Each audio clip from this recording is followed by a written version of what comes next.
And welcome to another episode of Weekly Wings, a dronelife.com podcast. As always, Paul Rossi here with co-host Samuel Stansberry and Terry Neff. We have a wonderful episode today. A lot of great topics. Always a wonderful episode. Always exciting. Always lots to talk about. How are you doing, Terry? Doing fantastic. Nothing to complain about this week. Life's good. That is positive. Samuel, how are you doing? I'm Anything gonna interesting? take Terry's no complaint and go ahead and complain and just be a little upset that it's 85 degrees in North Carolina because I thought it was gonna be fall. Want some fall weather, but it seems like whether it's hot or cold, it's not gonna stop some drone light shows that are coming up. So I'm excited to talk about that. That's something to look forward to. Yeah, it's staying hot, but be careful what you wish for. In like a week, you'll be talking about, man, it's so cold. It's that That's North fair. Carolina, Yeah. North Carolina weather. But with that, with the changes, and I think 7:13 is the sun is setting today in North Carolina. So if you think compared to the 8:30 that we were seeing like a month and a half ago, certainly better for drone light shows. I would think, temperatures, that window of opportunity. You don't have to keep people outside until 9:00 at night in order to, have those environmental conditions that are conducive for night shows. So when the sun's setting at 4:45, 5:00,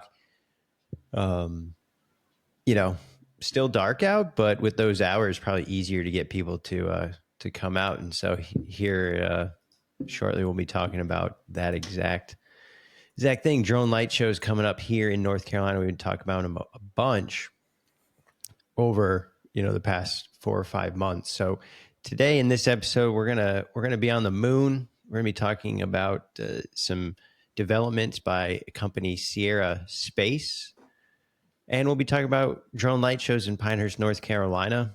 Looking at a tech spotlight, Zipline has recently put out a pretty detailed video in regards to the future of their, drone operations. So we'll look at that, not watch the whole thing, pretty lengthy video.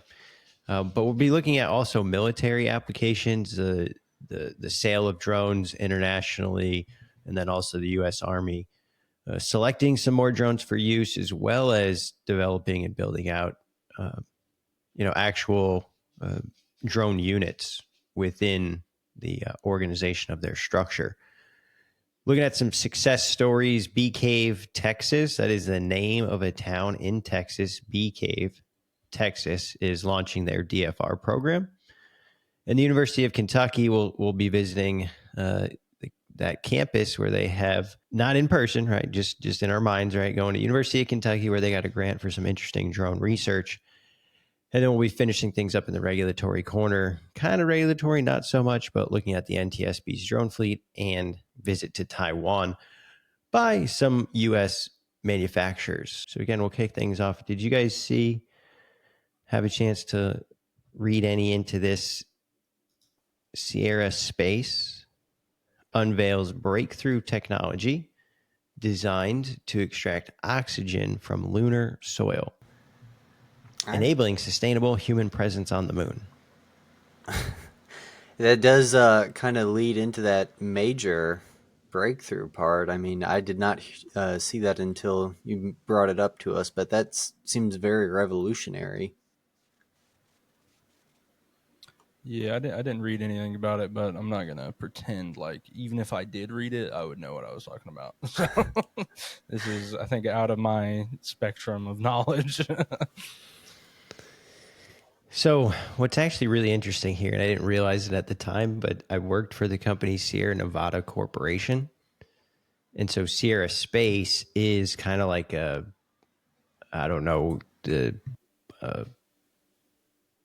Sierra Nevada Corporation would be like the parent company of Sierra Space. And this Dream Chaser aircraft that you see here, I'm sharing this tab right here, big American flag. So this Dream Chaser spacecraft is similar to like the shuttle, where you launch it rocket, blast it into orbit, and then it will come down and land on a runway. But this system aircraft was being built on the same airport facility as where I was doing work on aircraft. So seeing these things circle back to where now Sierra Space, who is also heavily involved in just traditional aircraft operations, is building aircraft that are going to carry people, right? To and from the moon to Mars, Mars to their orbital reef. They're, working on these in space type of hotels. But yeah, seeing this was pretty exciting. And this is September 17th that this came out. So think of this as a machine that you can put on the moon. And what it does is it scoops up and it grinds or extracts the gases from the moon soil. So they've tested this at Kennedy Space Center, and they've tested it in temperatures minus 45 degrees Celsius, all the way up to 1800 degrees Celsius. So subjecting the actual equipment itself to the vacuum of space and then all the temperature variations, and then putting this thick, like moon dust, moon soil, the way they explain it is there's nothing there to soften it, or, a stone in an ocean, in a river, over time, it's smoothed out from all that erosion, right? That's not happening on the moon. So all this regolith and soil is extremely sharp and rigid. And why do we need oxygen? What's the importance of oxygen, getting oxygen on the moon? To sustain life long term. So 100%, right? The first thing everyone's thinking, oxygen, right? Humans need oxygen. If you have a way to produce oxygen in situ, right? In situ resources would be, hey, we're making oxygen on the moon. We don't have to bring oxygen with us. If you don't have to bring something with you anymore, now you saved cargo space. But also, what does an engine need in order to function, right? You have to have fuel and you have to have oxygen. So folks want to launch aircraft. Like the moon is just going to be like I would say like a Sheetz, but I think Sheetz gas stations, for folks that aren't familiar, they're great, but I think the moon is more deserving of, Samuel, I'm going to go big here. And I think you know where I'm going with this, but the moon is going to be like a Buc-ee's. I almost thought you were going to say Wawa, right. But I think Buc-ee's might be a better comparison here. Yeah, we're going Buc-ee's here, because on the moon, you're going to fly to the moon and then you're going to refuel on the moon, and the moon is going to be like a pit stop. So not only are you going to need fuel, but you're going to need oxygen there. So if you can produce oxygen for individuals, but then oxygen as one of the main components for combustion in a jet engine. So folks are pretty excited about this. I'm a little curious in terms of like how much what is the ratio they get for like the amount of energy they have to put into the soil to like extract that O2. I don't know. I'm kind of looking through the article now and I don't necessarily see that, but I'm curious long term, like how much of an effort that would be, because that sounds very demanding, for lack of better words. Yeah, I read through the article too, because after I started, I was like, wait a second, let me, okay, they got oxygen, but how much oxygen did they get, right? Like how much of the soil did they process? And after processing that much soil, what was the, hey, one breath, like of oxygen. There's 2 weeks of work right there. One can of oxygen. So yeah, it'll be interesting to kind of see how that advances. But the first step, right, is to just identify the process, then refine the process and improve the process itself. I'm going to share this one last thing, because go ahead. Well, I was kind of curious. So they extracted the soil from the moon and they brought it back for testing, right? or are they testing it in space with solar Yes. panels? Okay, they brought it back. No. So this was done at the Kennedy Space Center. So every time, a vehicle comes back from space, there's always useful payload to bring back, right? You have pressurized payload, which is where the humans would be. You have to be pressurized. So some things, in order to bring them back from space, they have to be inside a pressurized cabin, like humans on a plane. You can also bring things back in like an unpressurized, non life sustaining, kind of like the bed of the truck. Since we've gone to the moon, it has been, a priority to also bring this regolith, is what it's called. Every time it just makes me think of Thor. Like whenever I hear regolith, right? So this moon soil is called regolith. They're bringing it back as much as they can in order to study on Earth, put it through the machine on, here on Earth, and then send it up to the moon and start, processing after it's refined. I think you actually and same thing with Mars. I was gonna say, I think you unlocked a weird childhood memory when I went to a museum and I got to see some space or some moon particles, and in my head as a kid, I was like, "This is just dirt." Essentially, like it looks. It's just Yeah. It didn't look that special, but yeah, I mean, sorry to go off on that, but yeah, I don't know why that just unlocked. And so before jumping to the next topic, the last thing, because I mentioned orbital reef. So Sierra Space is making the aircraft, as you can see, like if I zoom in here, right, you see the little Dream Chasers?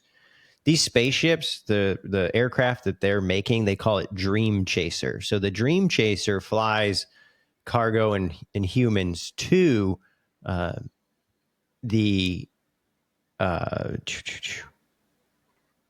ISS and, in orbit destinations, on orbit destinations. So they also make the equipment to extract resources. Well, what they're working with, and the company they're doing orbital reef with, is Blue Origin. So Blue Origin is Jeff Bezos's company. Amazon. So if you don't know who Jeff Bezos is, you probably know what Amazon is. Jeff Bezos, founder of Amazon, has started Blue Origin, trying to launch their own rockets and all this fun stuff. So they're working with Sierra Space in order to create a mixed use business park in space. So the idea is this right here would be like the ISS. Instead of being owned by a government, it's owned by a commercial entity. And some of these pods would be for businesses. They could rent, buy, purchase access to the value, right? So they could do their research, they could do testing and all kinds of stuff. And then the other pods would be available for like space tourism. So someone could rent a stay at Orbital Reef and spend a night or two up there in space and, just kind of check out the Earth. Put that on the field trip, yeah? Dystopian. Podcast field trip. Yeah, we need a sponsor to pay for us to go to space. If anybody can make it happen, please reach out. And it's neat. Like you got your little like plants and stuff, right? So like that's, from what I can tell, the purple stuff here, it looks like there's actually like UV lights. Yeah, so you got your parsley and oregano and all your. That's your hydroponics stuff, at work right there, yeah. Yes, in microgravity. And then all your other instrumentation and your little window. So, yeah, really exciting stuff. Things are certainly advancing, and everything else going on in our lives, this stuff doesn't get a whole lot of attention, but what does is golfing. People love golfing. The guy Scotty Scheffler, I don't even realize it. Like the number one golfer currently, he like won the big tournament, got all the money, and like it's anyway. Got arrested. Yeah. But so didn't it was like whatever, the Miami Dolphins guy, Tyreek Hill. Yeah, Tyreek Hill. all these athletes, all these people getting arrested, just driving into just trying to do their jobs, you know. Anywho, Pinehurst, North Carolina. So why are we in Pinehurst? My favorite Drone light topic. show. I was gonna say drone light shows. There you go. It is. Drone light show, festive in flight. Yeah, I'm a little surprised we're seeing. I shouldn't be surprised because I mean, you go into Walmart, you can already see next to the Halloween decorations or the Christmas decorations going up as well. But this is going to be a Christmas drone light show in Pinehurst for November 29th, 2024, starting at 5 p.m. I don't think it's just the drone light show. It looks like we have some other stuff going on as well. But for the most part, the highlight of the event is the drone light show. It seems like a very cool, family-friendly thing to be doing as we prepare for Christmas. Inflatable alpine tubing slide. So it's not, like I said, not just drone light shows, but I think we all know why we're going. There's that cold weather you're looking for. Yeah. I mean, Yeah, you're going for that nice cold slide. You said you were like so hot. You wanted an alpine slide. I was talking to Terry about it. We're No, thinking North about Carolina, going. it's That's gonna be local enough, anyways. So. Yeah. And keep in mind, podcast listeners, Thinking about going? I mean, well, I was looking up the ticket prices, and it says starting off at $45. The fee is $4.87. My sales tax came out to $3.49. So total for one ticket was $53.36. So that was a little bit more. That's crazy too, right? Like that. Yeah. A little more than the other light show, but Like I'm looking double. at this and something just tells me like, yeah, $20 was the ticket for the other drone light show. So 53 is like, yeah, it's not a cheap ticket, but when you think of Pinehurst and what Pinehurst is all about is, it's a super, super, they just had the US Open here. So we were speaking golf, right? Like the US Open, one of the 4 major golf tournaments of the entire season happens here at Pinehurst. There's such rich history of golf and just doing things well, right? I don't know how else to kind of like just rich tradition in quality. So as Samuel mentioned, it's going to be from 5 to 7. They're going to have live DJ carnival rides. There's going to be glow putting, a trackless train ride, the inflatable alpine tubing, food, beverages. The drone light show will start at like $650, what they're saying. And then Skyworks Drone Shows is the company that is doing it. And so like most drone show companies, there's their FPV drone. Quality of the video itself isn't that great. The piloting isn't that I feel like this is one of those ones where like you could tell I was gonna say most everyone knows an FPV say the pilot's guy, but having it's not fun. always a good FPV guy, yeah. Like he's having fun, but the video is coming out terribly. Hey man, you know what? I feel like he's doing a great job. I think Terry, I will say he's doing a lot better than I can do. So kudos. Like I'm not trying to play down on him. I'm just saying. Like flying through them too. Like he's close to hitting them. Yeah. It's just kind of like, again, I think he's having a great time. I think he's showing off some skills, but even this right here is a little. That's gosh, cool. did they Though. launch You could see from it a on the building roof. top? I think. That was. Yeah, that's on the roof. Whoa. Mm-hmm. Like they launched from a marina. You got all them boats. So that'll be cool. They're saying 200 drones. I know we saw a show with 100. So if it's 200 and the cost is twice the price, hey, maybe it'll be. You're paying for the Southern Pines like fee to be there. I think there is that nice Southern Pines groundskeeping and like just the ambiance in general. I mean, I'm hoping Pinehurst. It's not in a nice. farm. It's It's not going to be like a farm field though. Like nothing. I'm just again speaking to the one that we went to. And I was hoping when I first saw this, I was really hoping. I was like, oh, come on.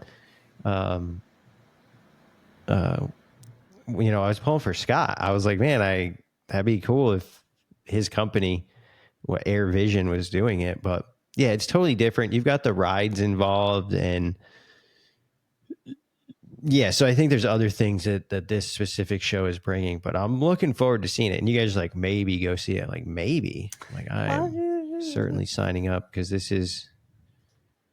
I think it's just because the last one I Not went too to was far. like Tend to work $20, so Fridays. this threw me off a little bit when I got to check out, and it was like $50 for one person. And like we talked about the drone show in Orlando, that was what? I mean, that's one thing I feel like we haven't talked about with drone light shows is the price, you know? The 'Cause, cost, the ticket yeah, price? I mean, but that makes sense because I mean, drone light shows are expensive. Like if you want to host one, that's going to cost you a pretty penny. And the one in Orlando, like that, those have been not ticketed events, but they've been things to draw people into other stuff. They've been advertisement for you to go check something Like out. it increases your sales.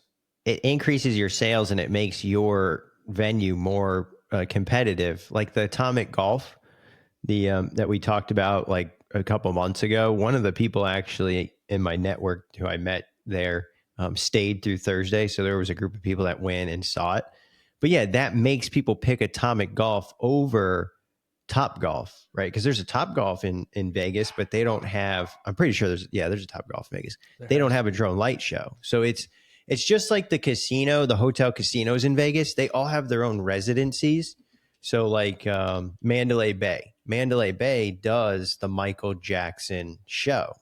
So like if you stay at Mandalay Bay, you're going to get cheaper tickets for that show. So 100%.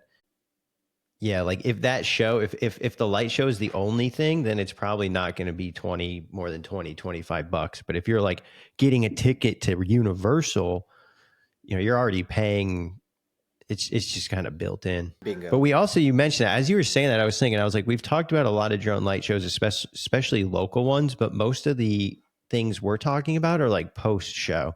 It's like articles that people wrote about the show having happened versus, hey, here's an upcoming show, and we actually pulled the registration. But shout out to, what is it, Illumi? Was it Illumi Drones? The other light show, the ones out of Canada? I want to. I would have to dig back. I can't say off the top of my head. Illumin, this one right here. Yeah, we'll have to see. They listened. They shouted. They sent in. They had listened to the podcast and they were shouting out, letting us know like might have them on like in the future here. And I was telling Miriam to let them know if they have a show coming up in the U.S. anytime soon to let us know, and if you know one of us can get out there, if there's any way to. Or if two or three of us could see get out there and have that conversation. Yeah, well, I was like, I know Samuel will find the time for sure. So that'd be pretty sick. now jumping into our tech spotlight, Zipline posted and put out this video. So behind the scenes of Zipline's new P2, so Platform 2 is been shortened to P2 system, and a look at drone delivery innovation. So in this Drone Life article, you can get to the link. You can get the link in the article, and the video is embedded there, and we'll have all the links in the description for the different podcast platforms, and then also in YouTube. So all those links are down in the description. Again, this video that they just came out with, it does like a real deep dive into this new system where you have the Zip. It's two drones in one. The Zip is the big main drone, and then it carries a second drone, which they're calling the Droid, and it's actually tethered to the Zip, and it's a really, really very interesting system. I'm just going to go back. Keller, their CEO and one of their co-founders, kind of starts this video off, and he talks for about 2 minutes just explaining how they've gotten to where they are and why, you know, it's like their vision. And I'm watching this and I'm trying to make sense of this and understand. And you start to realize like the rigorous testing that they're putting these drones through, like they go through a lot of like, light testing and the box door opening. Maybe I'll just play. Mind-blowing when you see it in person. But eventually, we think it's going to be normal, boring, everyday delivery, only much faster and better for the environment. To get there, this technology has to be hardware on each and every component.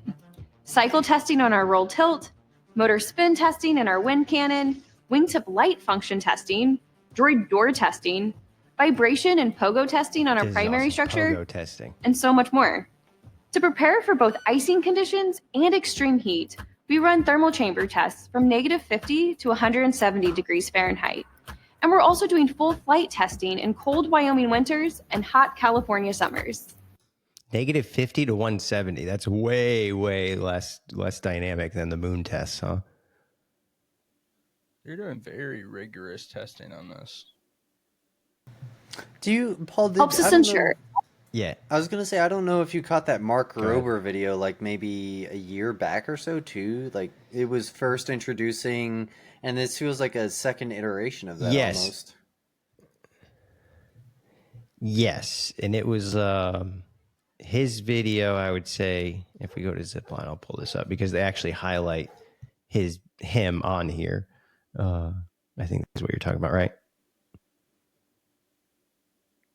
So yeah, Mark Rober Visit Zipline. They actually have his YouTube video on their website. Like they purposely did that, right? This is a whole influencer, right? So, well-known tech person on YouTube. I saw that video and I just thought, this is crazy. This is just, they actually, it seems like they have a path where they're doing things in a way that makes sense. You have to get people to understand it, because it's hard to get people behind it if they don't know what they're getting behind. So I think Zipline's done a pretty good job at, getting out there in order to educate the communities. And so this is like that video that you mentioned. This is basically kind of the same thing, except a video that they made themselves and probably opened the door on a little more things that hadn't previously been discussed. It does feel like much more in-depth deep dive, like all the intricacies, or at least more so. Like I don't think we would have heard about the pogo techniques that the drone goes through prior. That's not something I was expecting.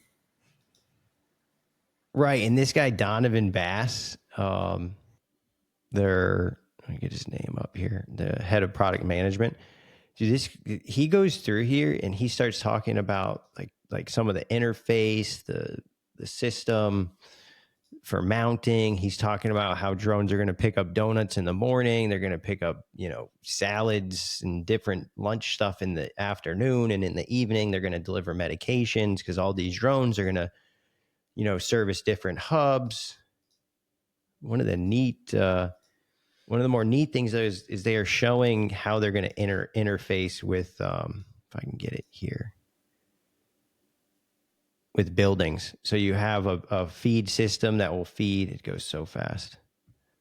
Holy smokes. I think you can. Right. So you have an in building system. So this will feed the items directly into the building. There's an outside system. So this will not direct things inside. It will all be outside. And then there's like a roof mount system. So this will allow them to interface directly through a rooftop. So much in this. There's like, check this video out. If you want to play it frame YouTube, by 2024, frame, Paul, behind the scenes with Zipline. Yeah, I was just going to say, if you go, you can tap through the frames by pushing greater than or less than on your keyboard, and it should slowly just kind of, if you're just looking for something specific later. But I mean, looking at those photos, it seems like a major infrastructure like project, though. Those things that's huge. And which makes sense if you're going to like revolutionize like delivery. I feel like this video is kind of a flex and it's just a video to answer all the questions people have about their drones, more or less. Is it safe? Yeah, it is. Go watch our video. We throw it in an ice chamber and then fly it. It works perfectly fine. You know, it's rigorous testing, and then like even for like competition for the companies. If I operated a different drone company, I'd be looking at this a little worried, but Huge. It's like an Elon Musk video of a Tesla plant. You know, just you don't have to make this video. Who's the video for? But think about who's seeing that, right? Investors, right? People who are you're telling them one thing and then what is coming out publicly. And so you really, I think that they're now at a certain point where they're seeing the path forward, and they also feel like they have built the machine necessary to get there. And so that video was wow. It's pretty neat because they're not just thinking about the drone; they're thinking about the whole entire ecosystem. So a lot of exciting info. Like if people are wondering what does the future look like for drone delivery, that video is going to really outline not exactly what every operation is going to look like, but for a majority, and they're checking everything, healthcare, commercial, business, like a lot of stuff. So when I saw the video by the YouTuber, I thought, that's kind of neat. Here's like an attention thing, this and that. But now that I've seen them do it, and they're showing the pogo, when I saw the pogo testing, I was like, that is right. Structural testing, that is significant. That's a dedicated pogo room just for the drone to go up and down at. And we're going to pivot a little bit away from kind of commercial civil back into military. I know last week we mentioned it's still the same thing. If you go on Google, type the word drone in and click on the news box, the first 3 pages is nothing but Ukraine. And I think the Ukraine's hit a huge ammunitions depot in so we're going to talk about it anyway, even though it wasn't on the thing. But I guess Ukraine hit a huge ammunitions depot with some drones, like a long range drone attack. And it was such a massive explosion. It caused like an earthquake, something like that. That's what I heard. I didn't read any articles, but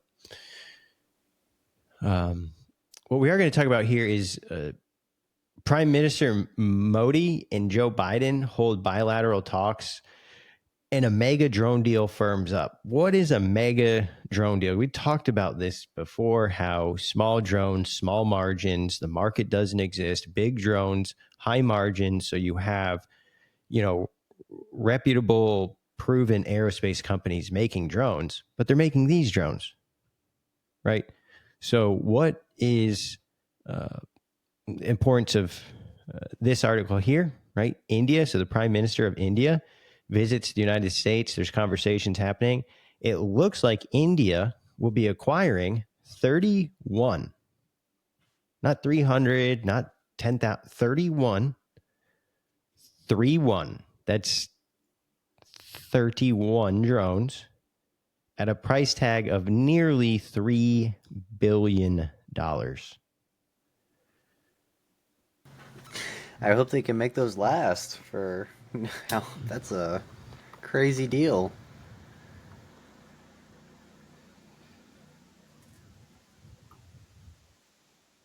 Yeah, I mean that's the 31 drones for $3 billion going to India, and so do they know something we don't know?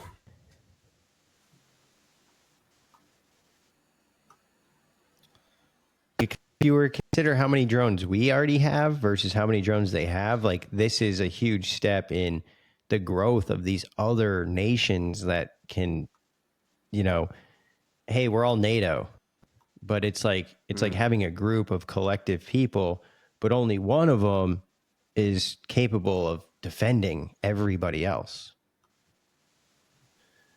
So there is a benefit to. It's not that they know something they just know what everybody knows is that right now everybody's talking about borderline World War III, right? We're on the verge of some more significant. So if there's a time for, other countries to, and so, but also at the end of the day, this isn't necessarily, these drones, it's the Sky Guardian and the Sea Guardian. So not your Reaper, right? Not your traditional, multi-million dollar drone that is solely dedicated on attack. What these systems are capable of is humanitarian assistance, disaster relief, search and rescue, maritime awareness. They can monitor seas. They can monitor, things. It's not the first purpose of these drones for a country like India is not to attack, primarily, defend, showing strength, but then also to use this to support the growing population of India.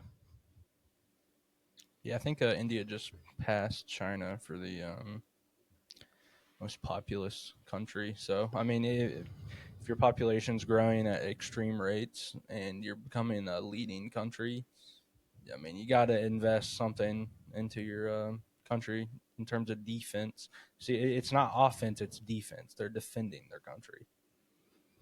Yep. And so they have a breakdown in here where 31 drones, 16 are going to go to the Navy. So they're going to be able to survey their surveillance of the Indian Ocean is going to just significantly increase, right? A new asset that's going to provide better overwatch. 8 going to the Army to use along the line of actual control with China and the line of control with Pakistan. So you're bordering, right, China and Pakistan. A drone like this is going to help you monitor. And then the remaining aircraft are going to the Air Force for precision targeted missions across the border. So there is, right, mostly from a Navy Army standpoint, it's deterrent, like Terry pointed out, and then a handful of them from the Air Force side will certainly be equipped for precision long range targeting. But for those big companies, I thought it was important to say, like, that's where the money is, right? So when you're manufacturing, your margins, you've been doing this for a long time, you build big aircraft, it doesn't make sense to all of a sudden break things down and say, well, let's go from making, hundreds to let's make thousands. But thousands are still needed. And so also, at the same time, news comes out that the U.S. Army has selected new small unmanned aircraft systems for company level use. So 2 platforms have been chosen, the Ghost X from Anduril Industries and the C100 from Performance Drone Works. The awards are going to total just over $14 million. And it doesn't mean that this money is all guaranteed. It just opens up the opportunity. So if these companies are able to deliver, right, on time and on quality, then it is possible for them to receive these dollar amounts. I don't recall if we looked at Anduril Industries in the past. I think there's just this. Wait, I think we have. Remember the command and control for some reason on their website. And so Anduril has this single rotor, more flown like a helicopter, single main rotor with a tail rotor. They make the Roadrunner. That's where we know them from. Okay.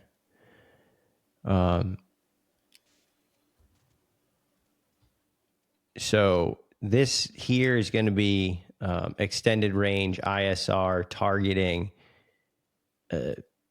more or less your kind of like a Kiowa or a Blackhawk, I guess, right? Decent range, good payload. Not necessarily going to, it's not going to be your main workhorse to be carrying things, kind of like your small frontline ISR drone.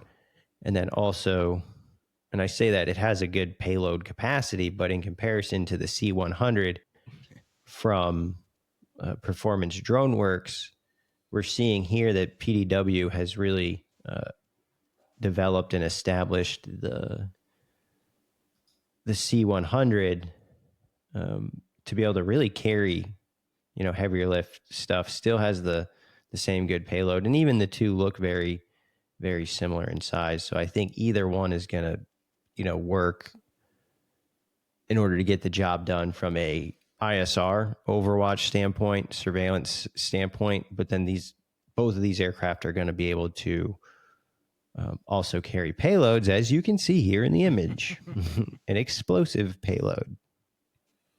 4 batteries, so it's pretty interesting. 4 batteries all placed on top. All 4 batteries can be used in either slot, so fully, a lot of flexibility there. NDAA compliant and Blue UAS SUAS approved. So exciting for these two manufacturers, PDW and Anduril. So chances are you might see them around more. You might even see jobs popping up in order for them to fulfill these contracts. I just had a realization, and I don't know why I never thought about it before, but like all these military drones, none of them have parachutes. I don't know why I would think every drone would have to have a parachute, but it makes sense when there's no fucking rules when you're, sorry to cuss, but there's no rules when you're in war. Wait, are you operating over people? If something happens, you need to make sure that drone comes down safely. Yeah. You got to make sure the bomb doesn't explode, okay? Yeah. And so everything's inspired by Ukraine. Like even here, Defense One came out with the same article about the drone. So they're saying, inspired by Ukraine, the U.S. Army picks 2 commercially available drones. And then this one here, this article in Defense One says, Army embraces Ukraine-style warfare with new all-drone unit. Like, okay. Again, they've been doing this in Call of Duty long before Ukraine. So why wouldn't anyone have already thought that our military had this? If I had asked you like 3 years ago, if you thought like, hey, does the United States military use drones? Not Predator drones? We kind of helped introduce it with the jackknife, I believe, or what was that? What was that drone we donated? I believe in like 20. There was I'm trying to think. There was like I remember vividly like there was a drone article or a drone thing going on the news when I was staying somewhere. But sorry, go ahead. I'm gonna text you later in like 2 hours. And we even had. Yeah, sorry, go ahead. And we have, because when you think back to the company AeroVironment and like their medium UAS, small UAS, so it's the Puma. That's the one I was thinking about. A Puma and a Raven. It's like people in the military, but again, this hand launched drone, this was the technology that we were ready to carry into the next 20, 30 years. And so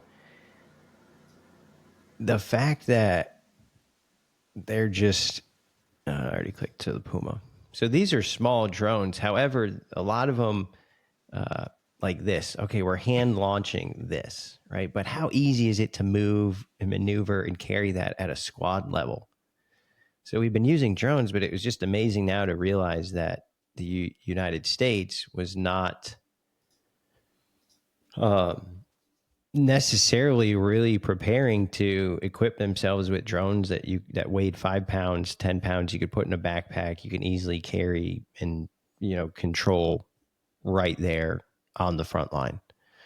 And if anything, the war in Ukraine has certainly showed the value of not very large drones, but even super small drones as well. So the 101st Airborne's 9-man team is designed to coordinate fire, reconnoiter ahead of vehicles, and strike with loitering munitions. It did take me a second, but it was the Switchblade drone is what I was thinking of back in 2022, which is what the U.S. donated to Ukraine. We did it before everyone knew how cool. I think the Ukraine-Russia war just so happened to come around like in perfect timing for drones to just start popping off. They just got lucky, almost, in a sense. And that's what it is. Yeah, the Lethal Unmanned Systems Platoon. So they're now calling it the LUS. The Lethal Unmanned Systems Platoon.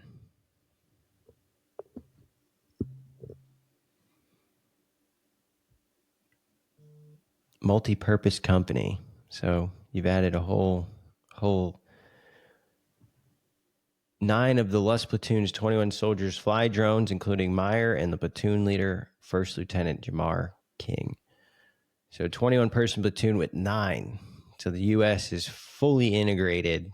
They basically, they must have watched the video. What was the video? What was the Ukraine pilot? Darwin. They must have saw that and they're like, "Yo, we need a Darwin. We need that." And I guess if you think about it, that's exactly what they're mimicking. That whole group.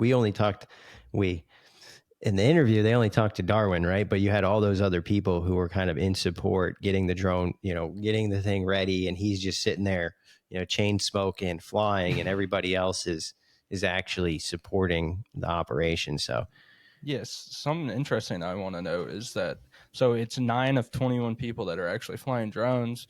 Everybody else is defending them with counter UAS stuff and like Stingers, anti-aircraft. They're defending them. It's like I guess they plan to hunker down, kind of like helping them find, probably helping them find targets, doing some counter UAS. Because if you're flying your own attack UAS, you need to make sure that your location stays secured. So I did see where this one in Ukraine, they found a way to set up because people were learning to trace and track the remote signal, and then they were just, blowing up, firing at the remote signal. So what they've done is they put repeaters on trees. And so they're actually flying the drones through these like repeaters. So it's almost like a VPN network for drone piloting. So you get a detection of where the control is coming from. The problem is you shoot, and what you're actually blowing up is just like a tree with a electronic repeater router basically on it. Yeah, pretty wild stuff happening. It's a mesh net. That's what Wi-Fi is going towards nowadays, like internet. Yeah, we've talked a lot about the BV loss and the DFR stuff, and it does seem like every week that goes by, there's another commercial company getting beyond visual line of sight authorization, or another public safety agency starting their DFR program, whether it's Phoenix, Arizona, or Winston-Salem growing theirs. Here now, this one's super interesting because just the name of the place, Bee Cave, Texas. Fully autonomous drone first responder program is set to launch. Small Austin suburb of Bee Cave hopes to be the first city in the country to launch a fully autonomous drone as a first responder program for its police department. So fully autonomous. Not just a drone in a box that you have to manually control, but fully autonomous, meaning, the drone just automatically sends itself based on alerts and alarms that go off. And they're working with a single drone developed by an Austin-based startup company called Eve Vehicles. So this is a completely new one we haven't really seen before. So here's the drone by Eve Vehicles. What do you guys think about this? What do you think about Bee Cave? Have you ever been to Bee Cave? I have not been to Bee Cave, and I did look up the name. It is named after a cave with bees in it. So just a heads up on that. First thing I noticed about the drone, though, was the undercarriage is shaped to kind of slot in. Since it's autonomous, it goes into its charging base. Yeah, and I think I see the parachute.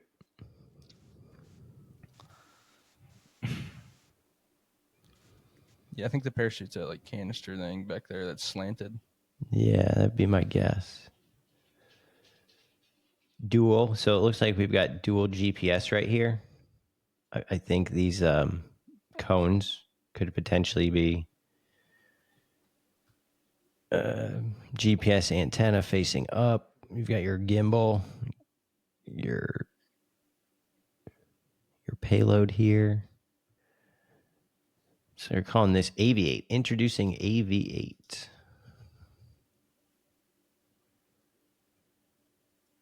But certainly exciting. One of the most exciting things, and why I did want to bring this up, is because, again, this is a vehicle that we haven't seen yet. And we knew that this demand for autonomous DFR, beyond visual line of sight solutions was going to exist. That's super interesting. This right here. The crow is the first concept, but will be second to fly.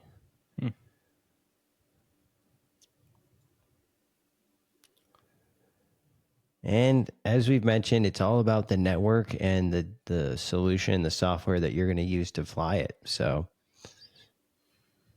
looking forward to, seeing this solution come to market and, hopefully success, hopefully much success to Eve and the Eve team here. We'll be following along.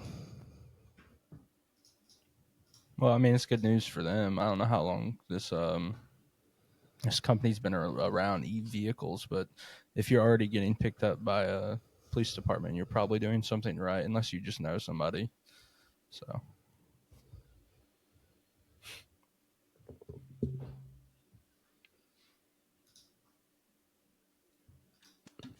And additionally, in our little success corner here, recognizing Bee Cave for their advancement of DFR. And as mentioned, we're also at the University of Kentucky, where they have secured a grant to develop drone technology for cattle management. So the U.S. Department of Agriculture funds a 5-year project to explore drone use in herding and monitoring livestock and cattle. The Martin Gain College of Agriculture, Food and Environment has received a $910,000 grant from the USDA to advance the use of drone technology in livestock management. What do you guys think about drones, livestock management? Using drones to herd. I mean, I think that's that's definitely something I've never thought about, but I mean, I can see the use of it. I think it actually could be put into practice very well, which I've never would have thought of that, but it seems like that could be very beneficial. Just don't tell the herding dogs that they might be out of a job, Yeah.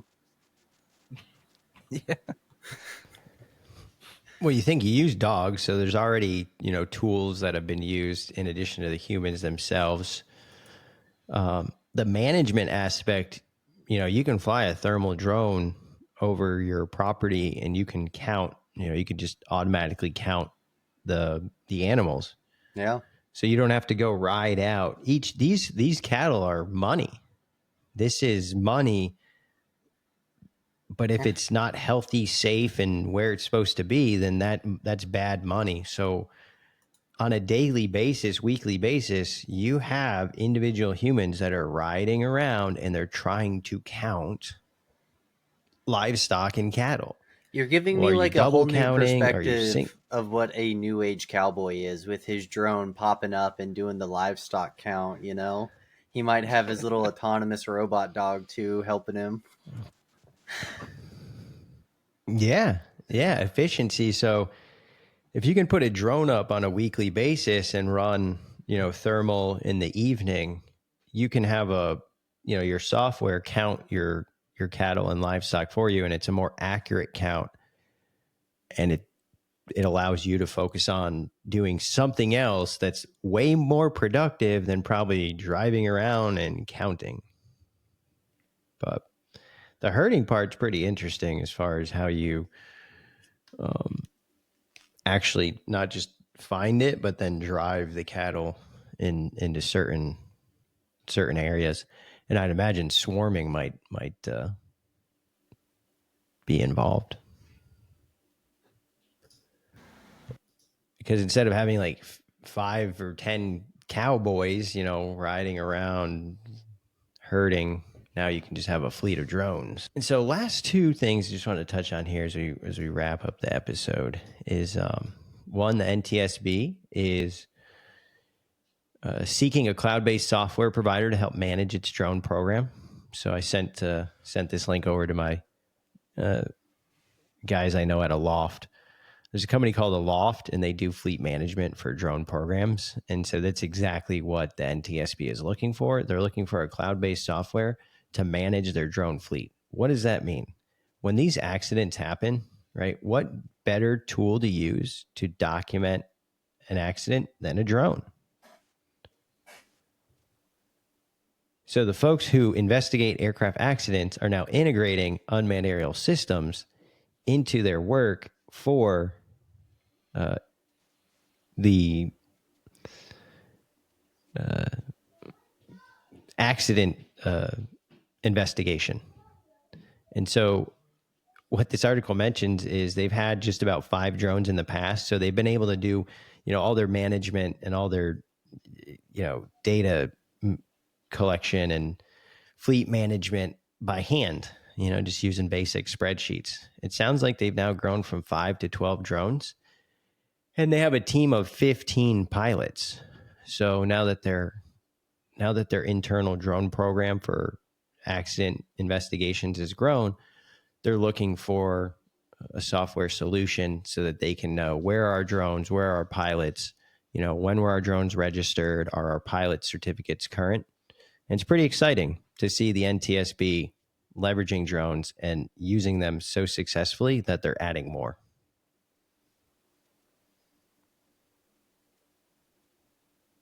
So, hey, now with your remote pilot certificate, you never know. You might become an investigator with the NTSB.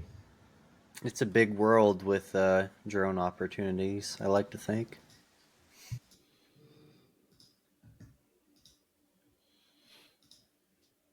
It is. And then the final article that we have here, I just wanted to mention it. U.S. and Taiwan seek to strengthen drone supply chain to keep out China.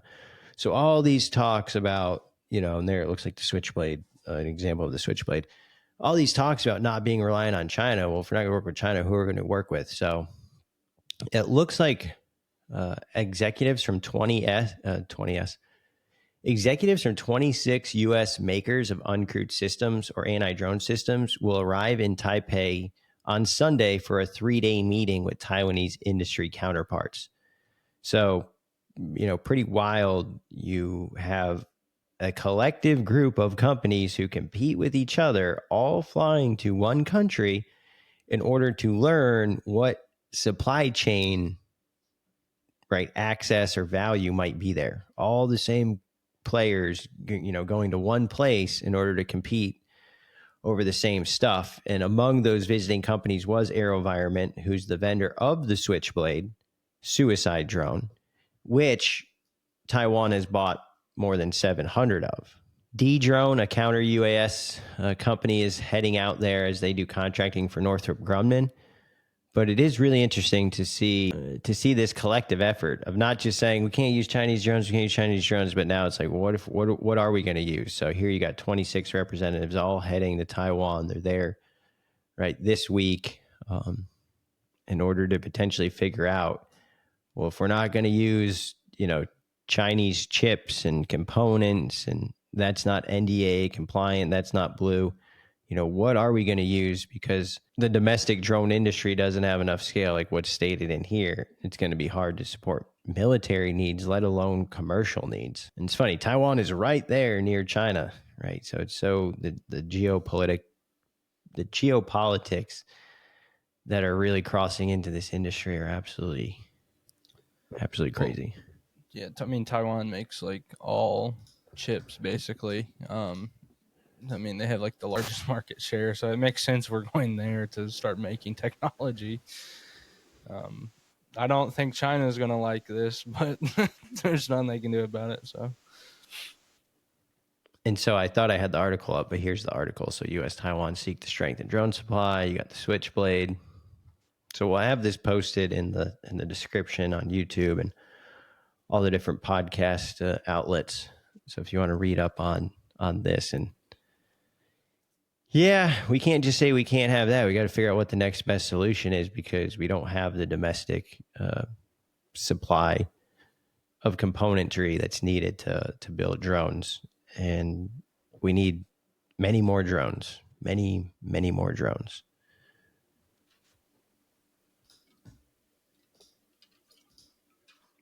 Appreciate everybody's time and attention today, as always, on another great episode of Weekly Wings, a DroneLife.com podcast. Remember, you can always reach out, email editor@dronelife.com, Paul Rossi at 910drones.com if you have any questions, comments, stories you think might be interesting for us to share with our audience. Terry, any closing words here until next week? Fly safe, have fun. Awesome. Samuel, anything for the listeners as we close out? I'm going to echo Terry's thoughts on that. Fly safe and have a good rest of the week. Yeah, fantastics. Appreciate you, Terry and Samuel. And to our listeners, as they said, fly safe, and we will see you next week.